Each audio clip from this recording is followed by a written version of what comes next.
Boleh ke pakai sutera Pak Ustaz? Pakai emas? Boleh, nanti di akhirat. Akhirat boleh. Ada laki-laki pakai emas, dicabut Nabi cincin tu. Dicabut Nabi. Nanti ada hadis. Kau salah lah. Udah ketemu hadis ini.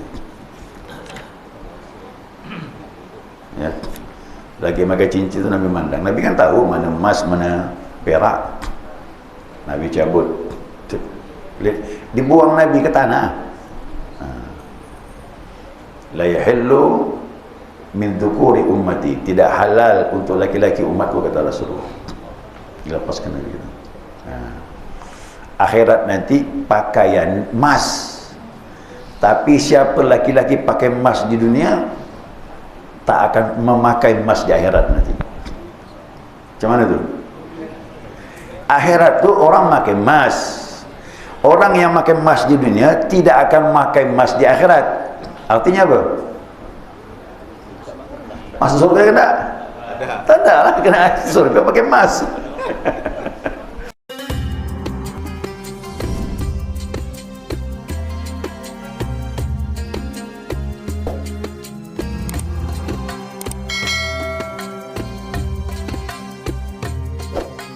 Alhamdulillahi Rabbil Alamin. Allahumma salli ala nuril anwar wasiril asrar wa tiryakil aghyar miftahi babil yasar Sayyidina wa maulana Muhammadin al-Mukhtar wa alihi al-athhar wa ashabil akhyar adada ni'amillahi wa ibdalih. Allahumma subhanaka la ilma lana illa ma 'allamtana innaka antal alimul hakim. Allahumma dzakirna ma nasina wa 'allimna ma jahilna wa la hawla wa la quwwata illa billahil 'aliyyil 'azim. Qala musannif rahimallahu ta'ala wa nafa'ana bi 'ulumihi fid dharain amin. Jamaah salat subuh rahimakumullah. Assalamualaikum warahmatullahi wabarakatuh. Alhamdulillah, senantiasa kita mengaturkan pujian dan syukur kita kepada Allah atas limpahan rahmah hidayahnya. Subuh ini kita dapat melanjutkan kembali kajian kita, mudzakarah kita, panduan kitab Bulughul Maram, masuk babul libas. Ya, babul libas, bab tentang pakaian. Nah, libas ini diartikan oleh ulama ma yalbasu 'alal badan, sesuatu yang menutup badan. Inilah bedanya manusia dengan hewan. Kalau hewan tak pakai baju, manusia jadi manusia kalau tak pakai baju depan orang, hati-hati tu. Manusia ni mulia, kena menutup. Apalagi watasturu bihil aurat, iaitu menutup aurat, menutup badan, menutup aurat. Ini penting tu, aurat tu. Ya, itu dalam pakaian Islam tu. Kemudian bagi watattaqi bi syiddatul har, yakni menjaga daripada panas. Cubalah tak pakai baju, panas-panas tu. Jam 12 malam, jam 12 siang. Ya, luar biasa pakai baju. Apalagi wal barat, ke musim dingin gitu kan. Ya, kalau dingin tak kuat kayak kita.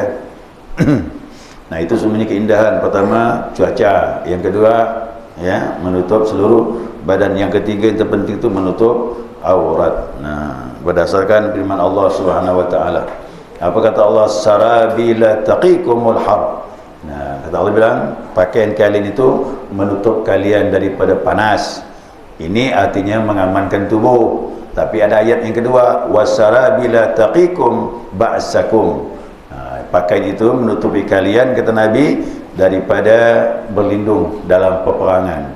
Orang kalau perang tu pakainya lebih lengkap lagi. Ni kan? Tak hanya baju je ni, ada lagi apa nama itu? Baju tameng tu, perisai tu, lebih lagi dalam peperangan. Itu asal kata seperti itu. Nah, hadis yang pertama mengenai bab pakai ini, an Abi Amir Al-Asy'ari radhiyallahu anhu, ya, dari Abu Amir Al-Asy'ari, Allah ridha kepadanya, qala, dia telah berkata, qala Rasulullah sallallahu alaihi wasallam, Rasulullah bersabda, la yakunanna min ummati aqwamun yastahilluna al-hira wal harir. Ya, kelak akan datang dari golongan umatku suatu kaum, ya, yang menghalalkan faraj. Hira tu diartikan faraj. Faraj tu apa? Kemaluan.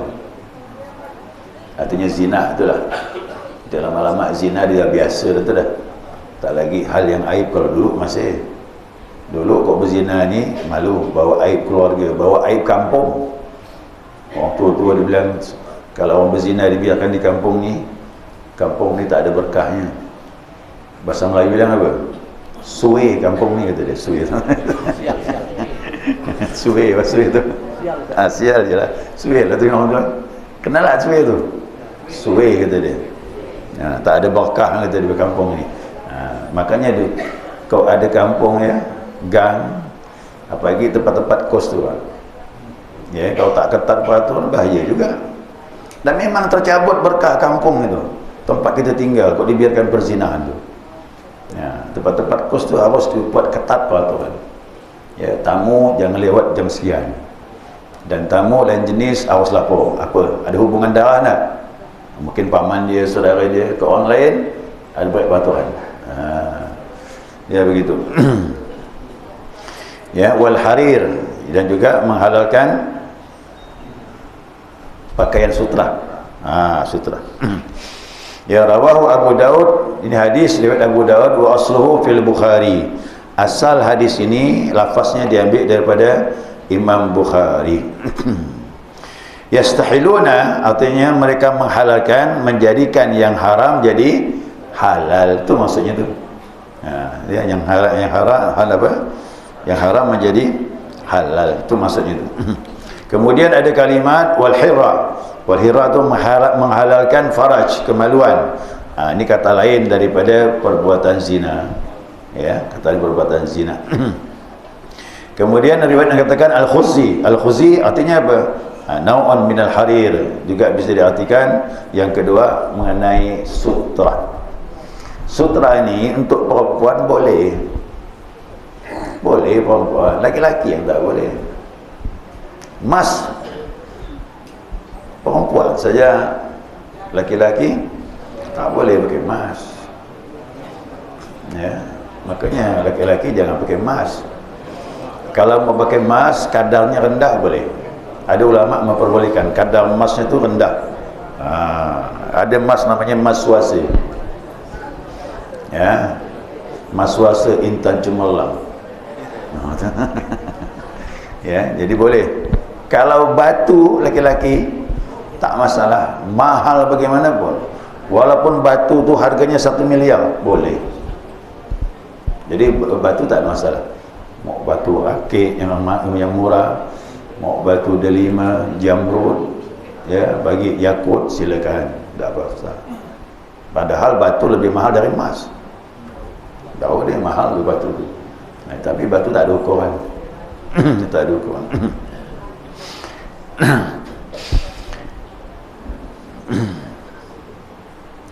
Al-khuzzu itu asal katanya seperti suf, minas suf itu wool.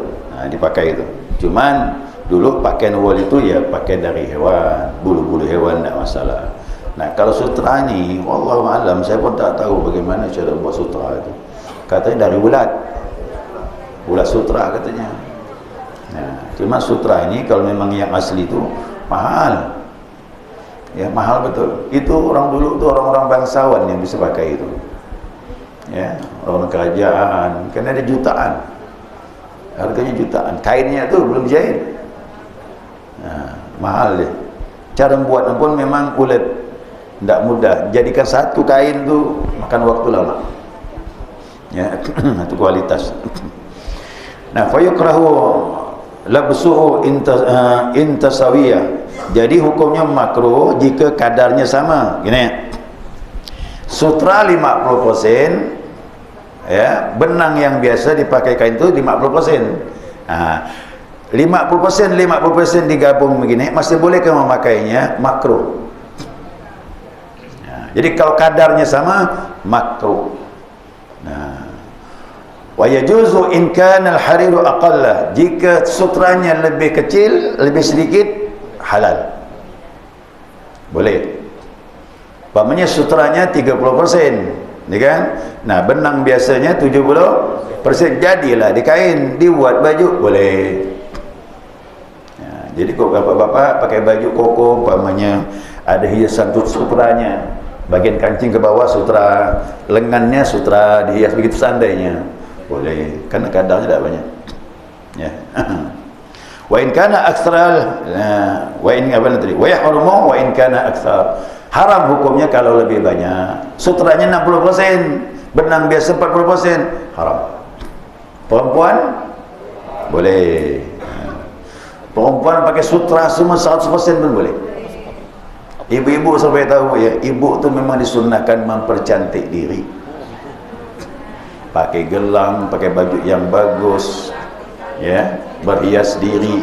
Tapi untuk itu yang penting tu belakang tu, untuk suami, bukan untuk orang. Tapi malu gak Pak Ustaz? Dia pergi undangan, tak masalah, ada suami. Ya, ada suami.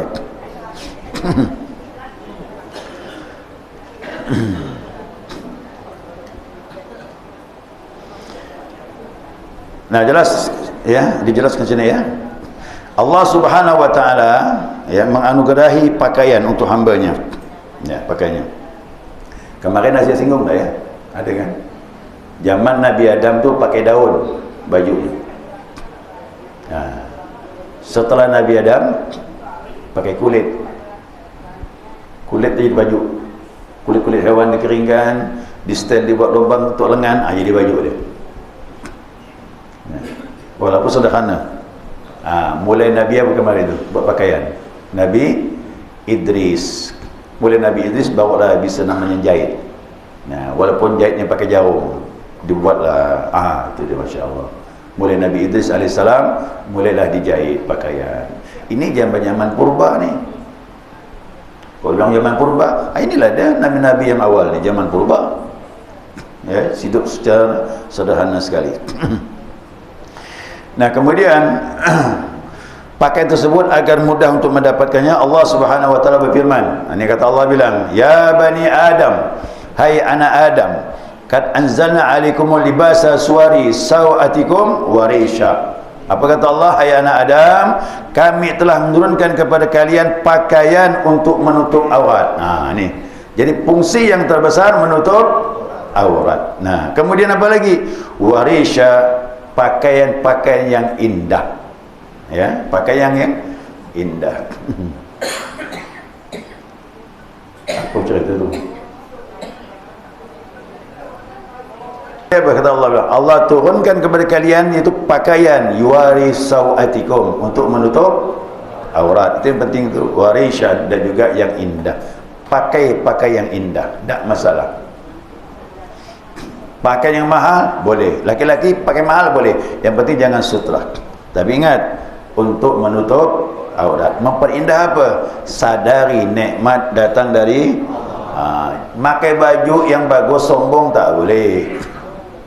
Ya, itu yang tak boleh. Tapi kalau kita sadari pakai yang bagus memperindah diri, nikmat dari Allah, bagus, tak masalah.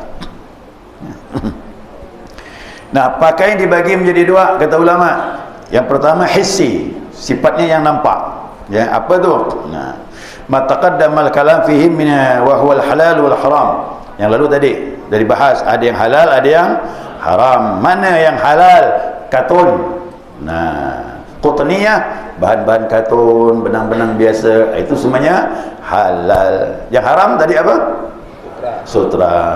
Ya. Jadi inilah akan diatur nanti mana yang halal, mana yang haram. Ya, kita bahas nanti. Nah, kemudian ada maknawi. Kalau tadi hissi, ada maknawi, ada pakaian pengertiannya maknawi. Yang mana? Wa huwa takhalaqu bil akhlaqil fadilah. Yakni akhlak yang begitu utama, itu yang penting. Itu pakaian yang harus kita pakai selaku umat Nabi Muhammad sallallahu alaihi wasallam. Mana pakaian yang indah tadi? Wal imtithalu awamiri rabb, melaksanakan perintah Allah. Yang mana itu? Ini pakaian. Walibasut taqwa dzalika khair. Adapun kata Allah, pakaian ketakwaan itulah pakaian yang terbaik. Ini yang perlu. Secara hissi pakaian itu banyak, ya, bahan katun, bahan itu yang indah-indah silakan, tapi pakaian keutamaan takwa itulah yang paling mulia.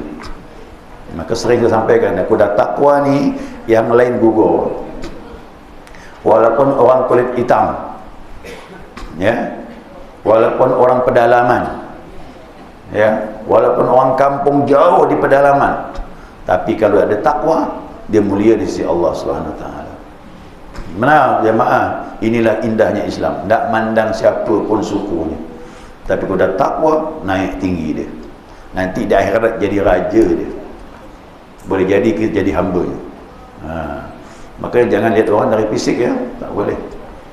Kerana Nabi tu lagi duduk dengan sahabat, lewat orang jalan kaki, bajunya sederhana, tak bagus, kemudian tanpa alas kaki, lewatlah orang ni depan-depan sahabat, hadis sahih. Bagaimana pandangan kau dengan orang ini, kata Nabi. Ya Rasulullah, ni sahabat tu ngomong jujur, orang ini ni kalau ngomong tak didengar, disepelekan orang, kalau minang tak diterima. Macam mana dia orang miskin? Nabi diam, ya. Terus lanjut ngomong lagi seorang. Lewat orang pakai kuda, bajunya, gamisnya lengkap sampai ke bawah, ada toganya lagi, jubahnya, pakai imamah lagi, sandalnya bagus lagi. Lewat. Kata Nabi, ini macam mana pendapat kau ini? Ini betul. Ini kalau ngomong didengar orang ni, kena penampilan okey. Kalau minang pasti terima ni, walaupun isteri kedua. Ya kan gitu. Ya. Walaupun jadi isteri kedua, mak dia kenapa? Hidup mapan. Ada perempuan begitu sama. Kahwin semen muda-muda, biar lawa, biar ganteng, kau tak ada duit tak mau dia. Isteri simpan yang kedua, tapi kau cukup, mau dia. Ada begitu. Jadi pembicaraan dia dapatlah Nabi kesimpulan. Kata Nabi bilang, yang kedua, kalau ngomong didengar, kalau minang diterima. Kata Nabi, yang pertama tu lebih baik dari yang kedua. Kenapa? Nabi mandang iman dia. Tu bedanya. Menurut kita mulia, menurut Allah belum tentu. Menurut kita hina, tapi menurut Allah mulia. Makanya harus belajar ilmu tasawuf tu, tak boleh memandang orang dari fisik. Kau sekarang ni, orang-orang yang kaya ada hormat di bawah. Benar? Orang miskin mana sebelah mata dipandang. Jangan mengaku umat Nabi Muhammad kalau begitu pandangan kita. Ya, salah kita. Ya. Timbullah hukumnya. Ni. Apa hukumnya ni dari hadis ni? Haram memakai sutra bagi laki-laki. Ya, tahrimu lubisal haril ala rijal. Haram hukumnya memakai sutra untuk laki-laki. Apa sebab? Dia kemewahan. Kalau perempuan tak masalah, memang dia suka untuk berhias. Laki-laki makai begini bisa sombong.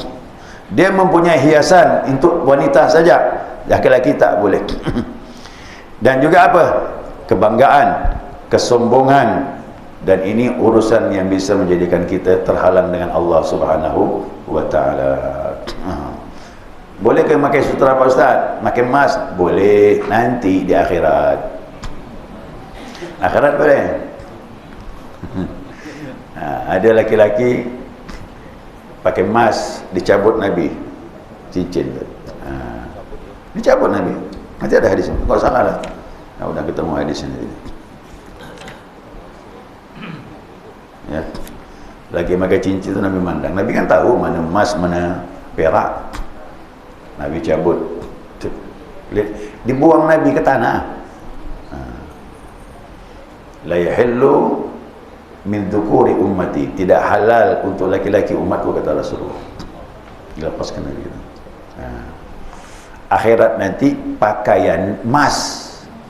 Tapi siapa laki-laki pakai emas di dunia, tak akan memakai emas di akhirat nanti. Macam mana tu?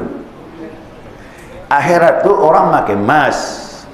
orang yang pakai emas di dunia tidak akan pakai emas di akhirat. Artinya apa? Masuk surga ke tak? Tak ada lah, kena surga pakai emas.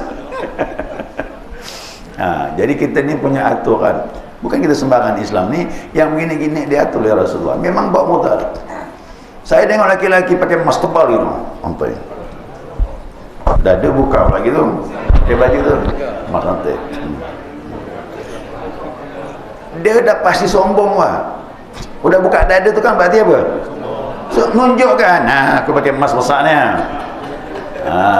Itu kena kan? Sombong dah tu. Keduanya, maaf, hina juga di balik itu. Kau seperti perempuan. Perempuan pakai emas, berarti laki-laki pakai emas jadi perempuan. Itu aturannya seperti itu. Yang kedua, wa tahrimuz zina. Jadi hadis ini mengungkapkan haramnya zina. Tidak halal ya kita menyentuh kemaluan yang tidak dibenarkan dalam agama kecuali dengan akad. Sudah akad baru halal, tak ada akad tak boleh, maka hukumnya haram. Ini membedakan antara kita dengan hewan. Jadi jelas ini anak siapa, ini anak siapa, ini anak siapa ya. Kalau tak jelas sah susah. Makanya perempuan mama apa ya, jangan ibu iri. Memang ibu tidak boleh poliandri, tak boleh. Laki-laki poligami. Perempuan tak boleh banyak suami. Suami boleh banyak isteri. Kenapa? Nasabnya jelas, bapaknya siapa. Kalau perempuan ada suami 2 orang, hamil pula, tanya anak siapa, bingung kan? Bingung lah tu. Bingung. Apalagi jangankan itu, isteri yang selingkuh tu begitu hamil, suami tak percaya, itu tetap ribut rumah tangga tu. Ya, isteri selingkuh, tak lama isterinya hamil, udah tak percaya tu dah. Ya, tak jelas anak siapa tu, ribut jadinya. Ini yang tak dibenarkan dalam Islam. Maka nasab tu jelas ya, nasab kita sampai kita bawa di hari kiamat ya, tak boleh main-main kita. Nah kemudian yang ketiga, mana tadi tu ya, siapa yang menghalalkan sesuatu yang diharamkan Allah Subhanahu wa taala tanpa darurat yang dibenarkan agama, maka hukumnya berdosa besar.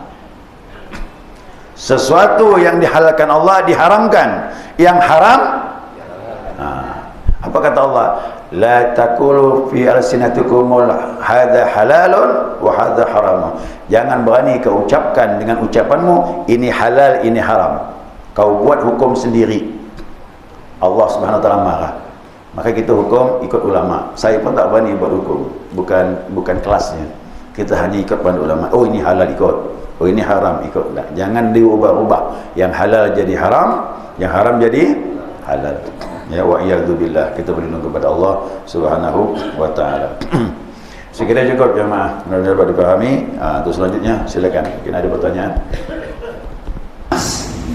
Kalau Nabi dulu kan cukupnya, kalau kita ini manusia, apakah kita tinggalkan balik? Kan uang kawin besar, tukar cincin, perempuan masangkan laki-laki, laki-laki masangkan perempuan. Kita di sana, dan malah kita saksi pula. Perkawinan itu dia mendesak kita ini sana.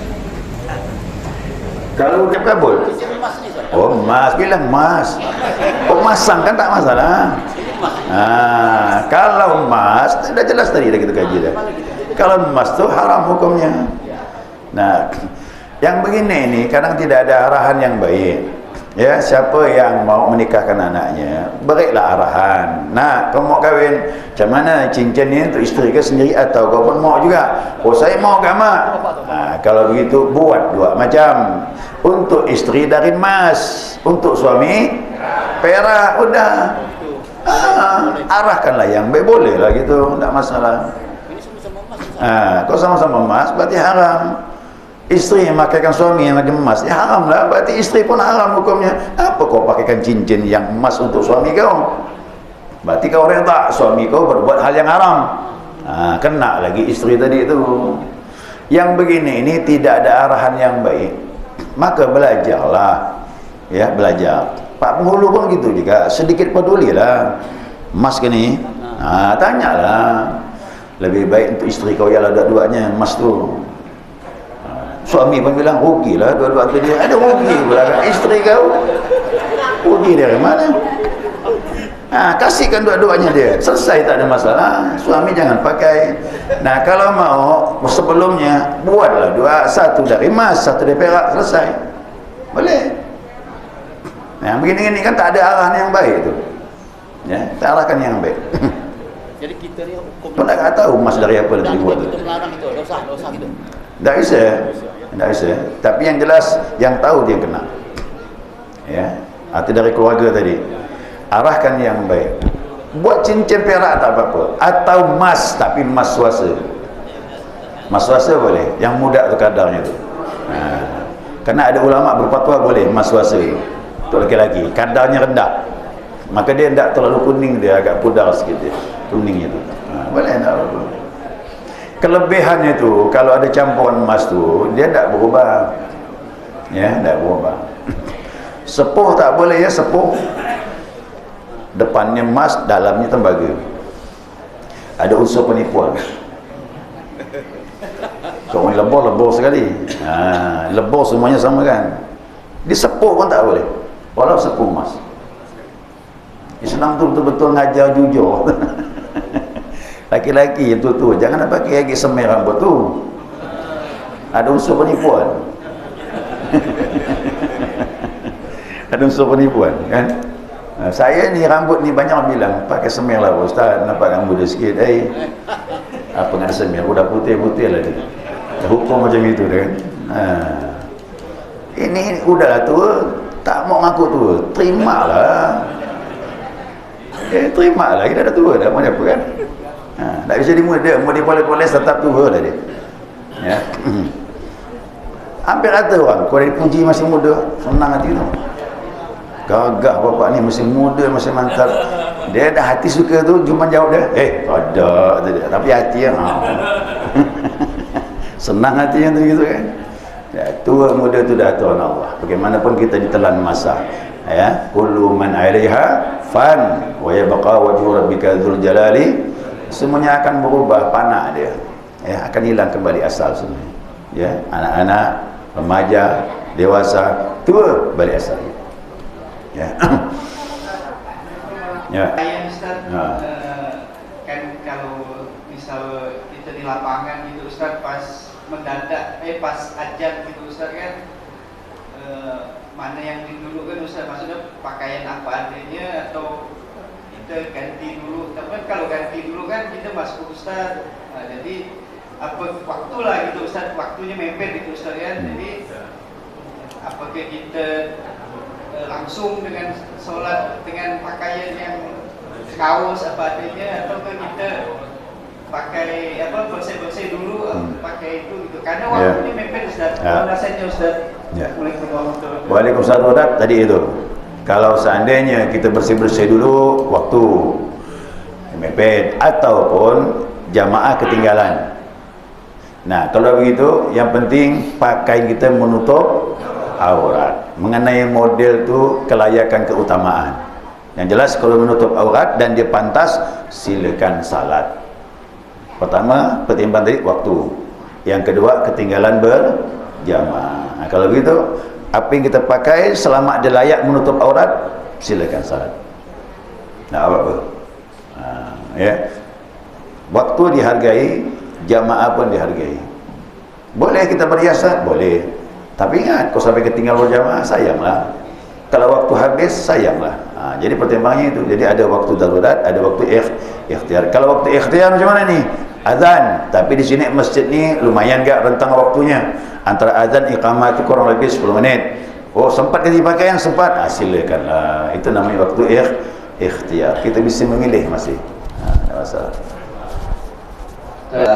Pada sebagian umatku akan ada kaum yang menghalalkan zina dan sutra. Ya, artinya akan kami tanyakan di sini Pak Ustaz, penjelasannya demikian.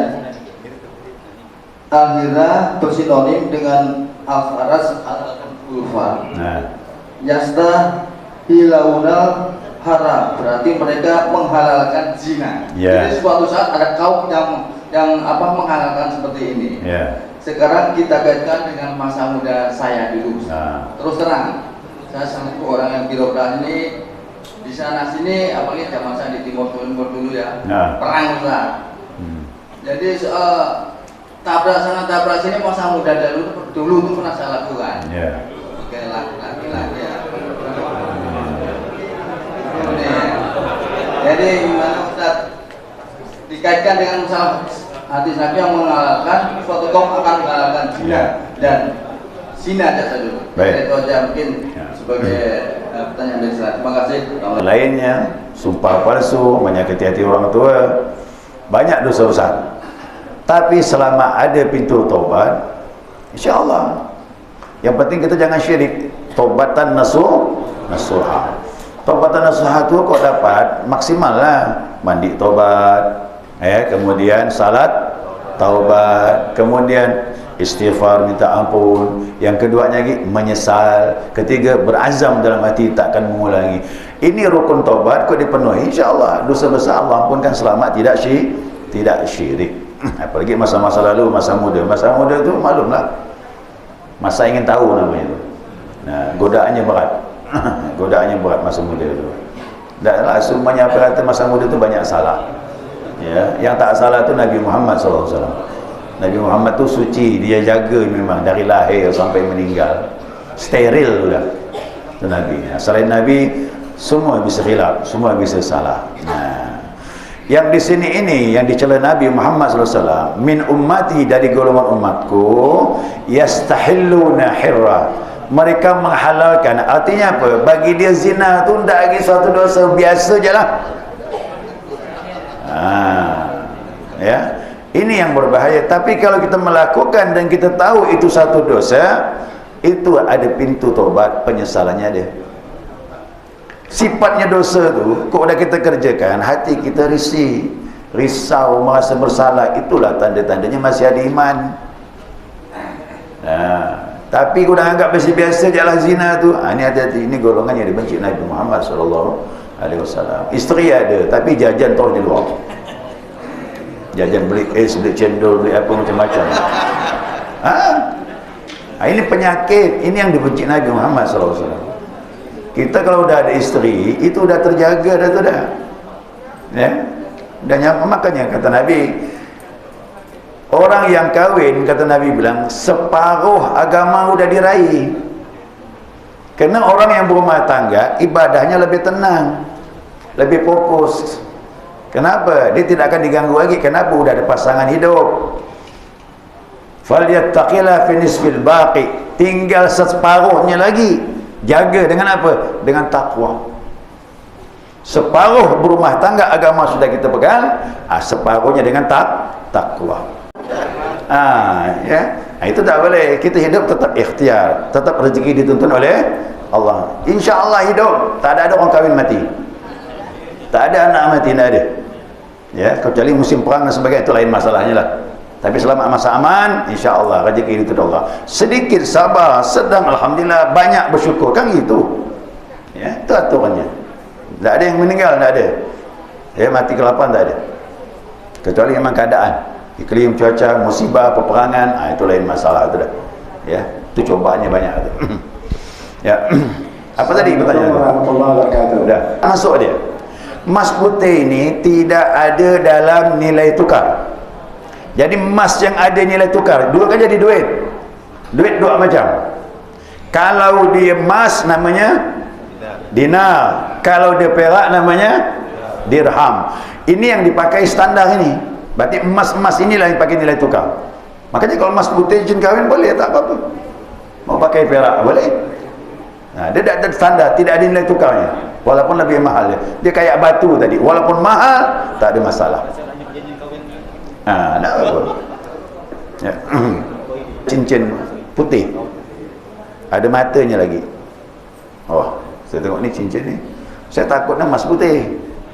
Kalau emas putih ni berarti kesianlah orang yang punya tu kan. Pastilah ada yang cari. Akhirnya terbawa. Saya mau bawa kan, terbawa sampai Pontianak saya bawa. Gimana? Saya mau cek ya nih. Saya mau cek di toko emas, bukan rupanya. Bukan emas putih. Ternyata punya Mas Joko. Udahlah, berarti tak masalah kan. Fikir kalau emas betul-betul berarti rugi orang punya. Ya, segera cukup ya. Subhanakallahumma wa bihamdika asyhadu an la ilaha illa anta astaghfiruka wa atubu ilaik.